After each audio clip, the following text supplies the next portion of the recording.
Selon CNN, la Chine pourrait se préparer à entrer en guerre au Moyen-Orient en fournissant à l'Iran aide financière, pièces détachées et composants de missiles, tandis que la Russie soutiendrait le pays en renseignement, position et mouvement des troupes américaines, trajectoire des navires, données de ciblage pour frapper les forces ou avions américains dans la région. Et ça, c'est selon CNN et le Washington Post, pas selon moi.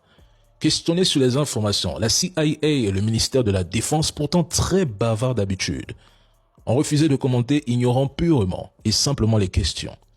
Par ailleurs, depuis le déclenchement de la guerre d'agression, Taïwan observe que les avions de guerre chinois n'ont plus effectué d'incursions autour de l'île.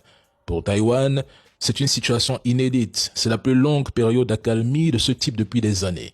Cela laisse penser à un réajustement stratégique de Pékin en direction de l'Iran. Pour l'instant, la plus grande gagnante de cette guerre reste la Russie. Le Trésor américain vient d'autoriser formellement les raffineries indiennes à acheter du pétrole russe pendant 30 jours avec l'aval de l'OFAC.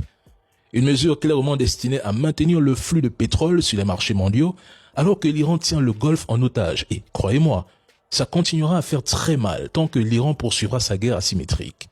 Si Donald Trump veut vraiment renverser le gouvernement iranien, alors qu'il déploie des troupes au sol en Iran, là seulement, nous pouvons mesurer la véritable force militaire américaine face à Téhéran.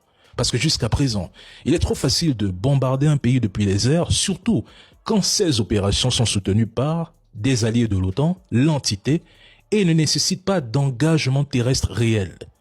Ils sont plusieurs contre l'Iran et se plaignent aujourd'hui que l'Iran reçoive des renseignements. À un moment donné,